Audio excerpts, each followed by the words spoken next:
ലോകരാഷ്ട്രീയത്തിൽ വരാനിരിക്കുന്ന മാറ്റങ്ങൾ മുൻകൂട്ടി കാണാനുള്ള ദീർഘദൃഷ്ടിയും കൂർമ്മബുദ്ധിയുമാണ് ഇന്ദിരാഗാന്ധിയെ രാജ്യാന്തര തലത്തിൽ നേതാവാക്കിയത്. 1970-കളിൽ സോഷ്യലിസ്റ്റ് ചേരിയുടെ ഉറ്റ ചങ്ങാതിയായിരുന്ന അവർ 1980-ൽ അധികാരത്തിൽ വന്നപ്പോൾ ചില മാറ്റങ്ങൾ നടത്തി. ബ്രിട്ടനിൽ നിന്ന് ജഗ്വാർ ബോംബർ വിമാനങ്ങൾ വാങ്ങിയത് ഒരു ഉദാഹരണം. സോവിയറ്റ് യൂണിയനുമായുള്ള ചങ്ങാത്തം നിലനിർത്തിക്കൊണ്ട് തന്നെ പാശ്ചാത്യ ലോകത്ത് സുഹൃത്തുക്കളെ അക്കാലത്ത് അവർ തേടിപ്പിടിച്ചു. അമേരിക്ക സന്ദർശിച്ചതും പ്രസിഡന്റ് റൊണാൾഡ് റീഗനുമായും ബ്രിട്ടീഷ് പ്രധാനമന്ത്രി മാർഗരറ്റ് താച്ചറുമായും കൂടിക്കാഴ്ചകൾ നടത്തിയതുമെല്ലാം ഇങ്ങനെയാണ്. 1979-ലെ സോവിയറ്റ് യൂണിയന്റെ അഫ്ഗാൻ ഇടപെടൽ ഇന്ദിരാഗാന്ധിയെ പ്രകോപിതയാക്കി. ആ സമയത്ത് അവർ അധികാരത്തിൽ ഇല്ലാതിരുന്നതിനാൽ പരസ്യ പ്രസ്താവനകളൊന്നും വേണ്ടിവന്നില്ല. പക്ഷേ പിന്നീട് സോവിയറ്റ് നേതാവ് ബ്രഷ്നേവുമായുള്ള കൂടിക്കാഴ്ചയിൽ അവർ വെട്ടിത്തുറന്നു പറഞ്ഞു, നിങ്ങളുടെ ശീതയുദ്ധം ഞങ്ങൾ ദക്ഷിണേന്ത്യക്കാരുടെ പടിവാതിലിൽ വരെ കൊണ്ടുവന്നു.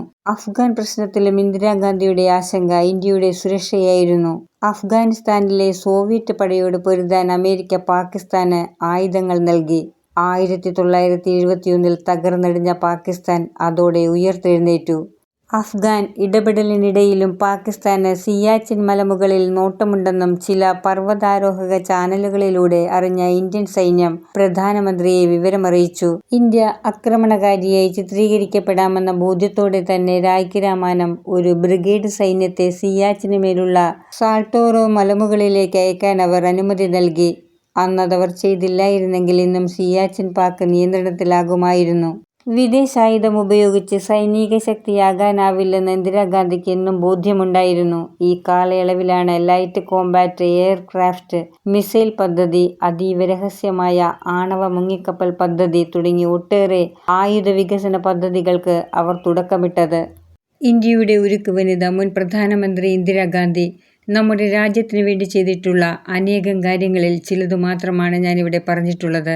ഇന്ത്യ പാകിസ്ഥാൻ യുദ്ധം. ബംഗ്ലാദേശിനെ പാകിസ്ഥാനിൽ നിന്ന് മോചിപ്പിച്ച് ബംഗ്ലാദേശാക്കി മാറ്റിയ ഇന്ദിരാഗാന്ധി രാജ്യത്തിനു വേണ്ടി ജീവത്യാഗം ചെയ്ത പ്രധാനമന്ത്രിയായിട്ട് പോലും ഇന്ന് ഇന്ത്യ ഭരിക്കുന്നവർക്ക് കോൺഗ്രസ് എന്ന പാർട്ടിയോടുള്ള വിരോധം മൂലം ദുരന്തർ സിനിമ ചെയ്ത് നോട്ടു നിരോധനം കൊണ്ടുണ്ടായ നേട്ടങ്ങൾ കാണിക്കുമ്പോഴും ഒന്നോർക്കുക, അതനുഭവിച്ച ജനങ്ങൾക്കറിയാം നോട്ടു നിരോധനം ഇന്ത്യയിലുണ്ടാക്കിയ സാമ്പത്തിക ദുരന്തം. ഇന്ന് ഇന്ത്യൻ രൂപയുടെ മൂല്യം 92.43 എത്തിയിരിക്കുന്നു. അത് വീണ്ടും 95 വരെ പോകുമെന്നാണ് സാമ്പത്തിക വിദഗ്ധരുടെ അഭിപ്രായം.